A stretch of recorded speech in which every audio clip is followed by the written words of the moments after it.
Hello everyone! Recently I went over 10 films I love that everyone hates, and that got a good response, and I also did 10 films I hate that everyone loves. Well, here today I'm going to share 10 more films I love that everyone else just seems to hate.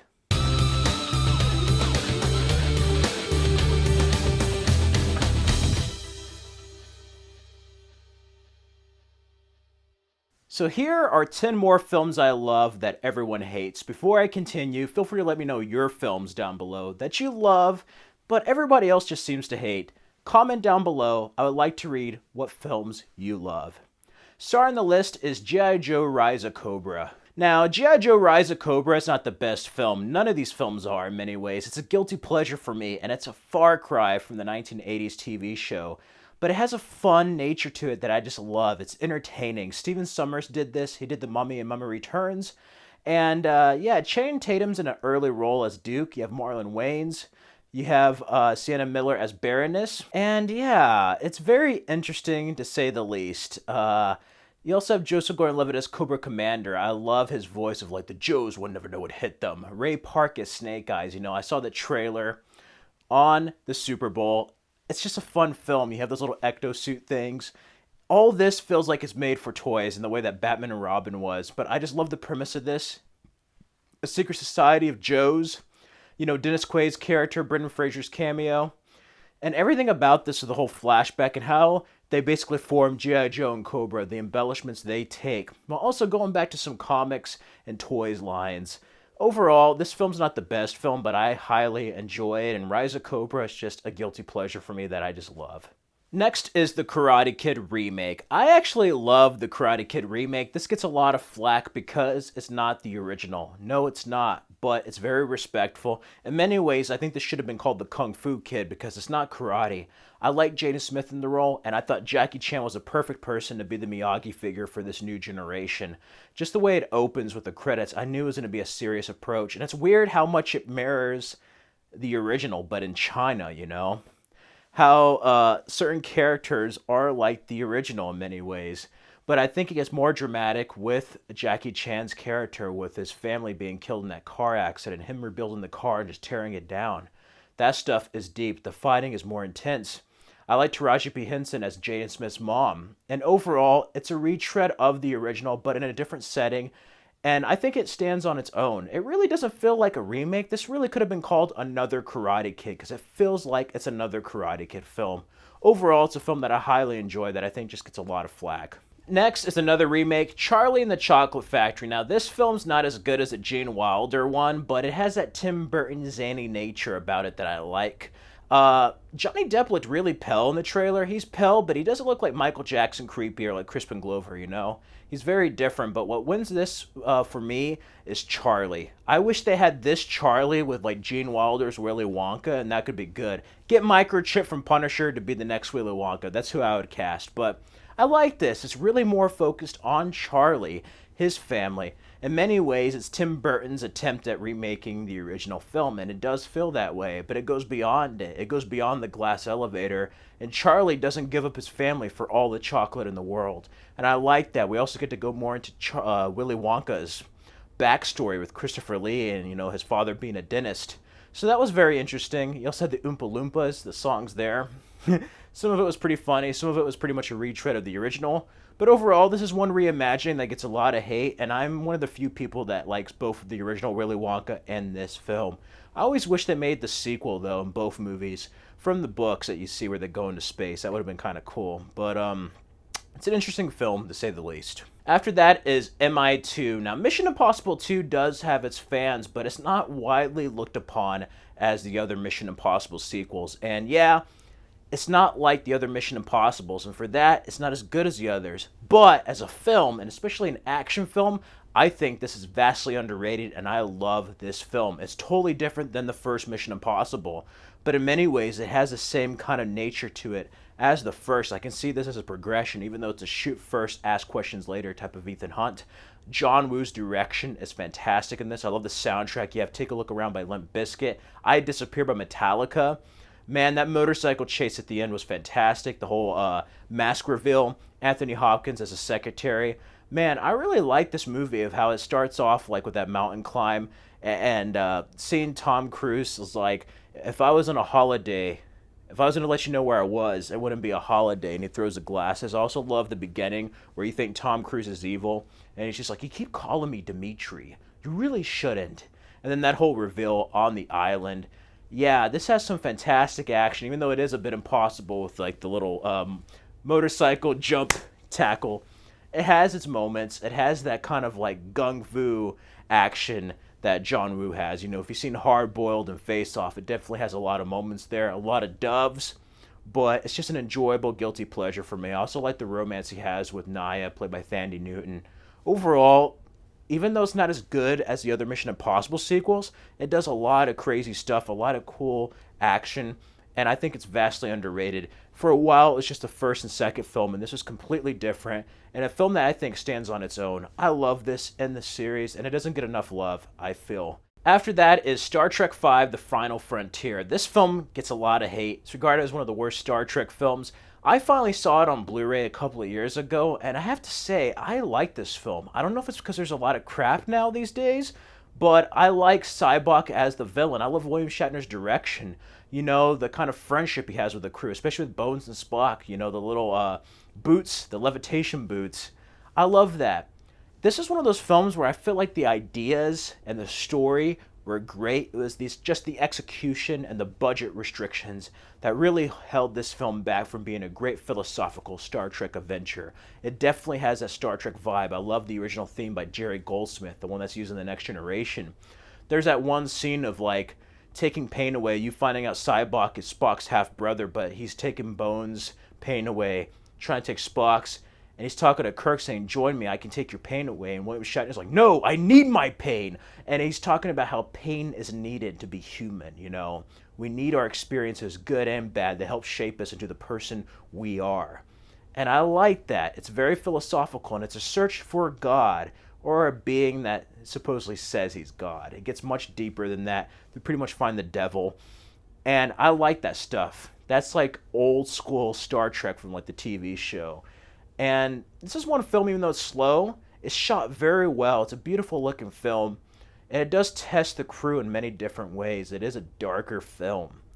It's not quite the ending as Undiscovered Country, but I do think it gets a lot of flack, and I think it's better than some other films like Insurrection or Nemesis. Most definitely better than Generations. And even a bad Star Trek film is still a pretty good film compared to others. After that is another film that's widely criticized in the Bond franchise, and that's Die Another Day. I don't know why I like this film. I recently saw it again, and it's aged badly. It's CGI, you know, you have the ice glacier scene, but I love the Vanquish. I love the story here of Bond getting captured and basically coming back and the world has changed. People are setting him up, that whole twist with the villain. I love Halle Berry as Jinx. This has some old school Bond moments while having like some new stuff for like the 21st century.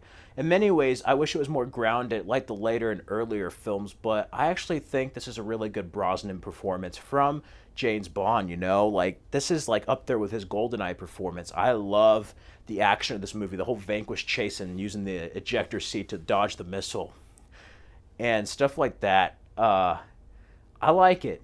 It's one of those that's just like, you know, it has some cheesy lines, has some cheesy effects, but it's just a hell of a good time. And this is one of the better Bonds. Watch some of the Roger Moore era ones. This gets back to the Roger Moore era, but there are some earlier Bonds that were much worse than Die Another Day. It may be one of the weaker Pierce Brosnan movies, but it's no way near one of the weaker Bonds, and I think it's a hell of a good time. After that, speaking of Bond, we have The League of Extraordinary Gentlemen. This is not like the Alan Moore graphic novel, but this film came as a surprise. You know, it's directed by Stephen Norrington, who did Blade. I love this. I love Alan Quartermain, played by Sean Connery. You have Tom Sawyer. You know, you have Stuart Townsend as Dorian Gray. You have Mina Harker. I love Captain Nemo, you know, Dr. Jekyll, Mr. Hyde. You get all these literary figures and put them into one movie. Such a cool premise. While having kind of like that, you know, late 90s Avengers remake vibe with Sean Connery and Uma Thurman. It has that vibe with a little bit of Van Helsing, but if it was good.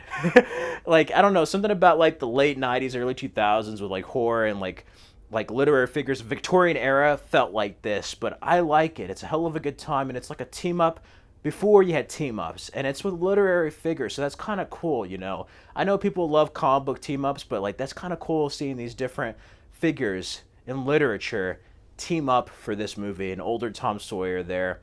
Yeah, it's a film that I kind of wish had a sequel and was released earlier. There's a lot of stuff behind the scenes, a lot of lawsuits.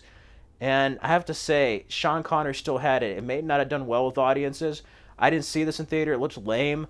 And I know it may not be like the source material, but my mom got it for me at Hollywood Video for my birthday. And I have to say, I actually like this film. It gets a lot of hate, but it's an enjoyable film. And every time it's on TV, I always watch it. After that is Alien Resurrection. Yes, this film should not be made. It's illogical.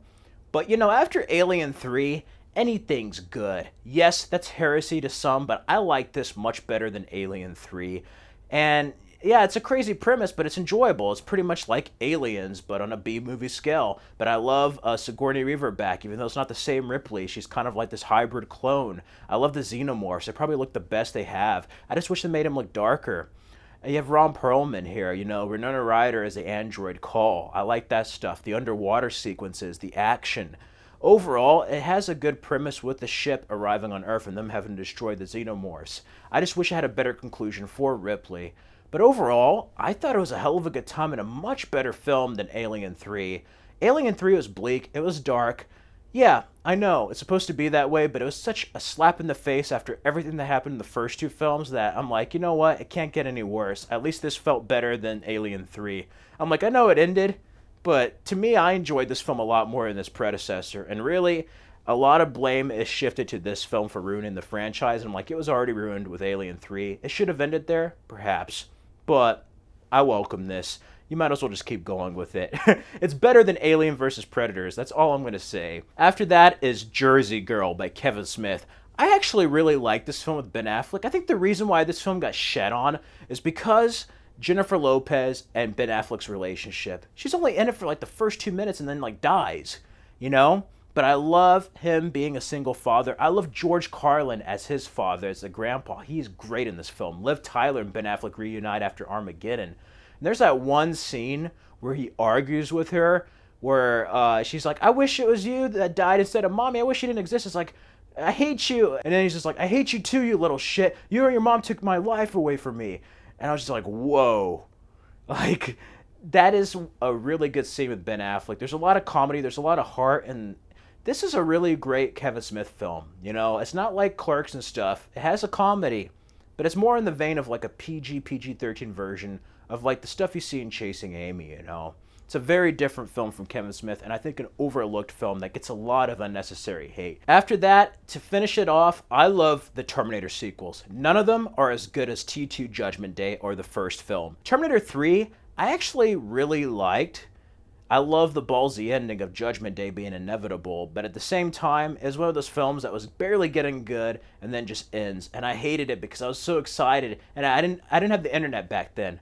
So, like, I wasn't aware of the behind-the-scenes stuff. So I see the film, and I see Jonathan Mostow direct, and I'm like, oh, shit. James Cameron's not doing this movie? What? But I like the TX. I love the humor there with Arnold. The crane chase. I love the video game better. The video game novelization is actually better than this. But we also have Terminator Salvation, which I actually think is the best film out of all the sequels, because it at least had a Terminator 1 vibe. It wasn't full future, but it continued from 3 and actually felt like it was trying to tell a different type of story. It actually tried something else. I love Christian Bale's John Connor. Sam Worthington, first role I saw him as Marcus Wright. Anton Yelchin was perfect as Kyle Reese, sounding just like Michael Biehn. And I love Rooster by Alice in Chains. And the ending. In Genesis really messed it up, but that's my favorite, or at least the one I enjoy the most, even though I think Salvation's the best one. I love seeing Arnold back in action. They could have done some interesting things. They tried to do too much, and the problem with all these sequels is that they all build up to something to be continued. They build up a story. They all try to start a trilogy, but none of the stuff is explored. None of it's paid off. So you feel like you're watching tease after tease after tease. And that's why I'm kind of afraid about the new one, but I love it. They could have easily fixed it by saying, hey, the future's different than my mom told me. And then Salvation could have gone to Genesis. If the future changed, that means the past could inherently change. And it would have been a simple fix, but they didn't do that. Anyways, Terminator is like a choose-your-own-adventure fan fiction. They don't count, but I love it. I love the Sarah Connor Chronicles more than I do the sequels, but they get a lot of hate. And to me, some Terminator is better than no Terminator, and I enjoy them. They're not the first two films. It's kind of like Underworld, you know. Lynn Wiseman did 1 and 2. He wrote it. Same thing with James Cameron on Terminator. And then each sequel kind of progressively gets worse, but then more campy and more enjoyable in some kind of sick way. And that's how I kind of feel. Anyway, those are films that get a lot of hate that I personally love. My list probably differ from yours, so feel free again to let me know your favorite films. Films that you love that everyone else just hates. And let me know if you want to see another 10 films I hate that everyone loves. I went on a colossal rant. Some of y'all loved it. Let me know if you want to see something like that again or something like that times 100. Let me know down in the comments below if you want to see more of that. And feel free to check out these videos on my channel and subscribe for more videos. I'm going to be having an It Chapter 2 review, and we'll see what happens after that. We're getting closer to Halloween.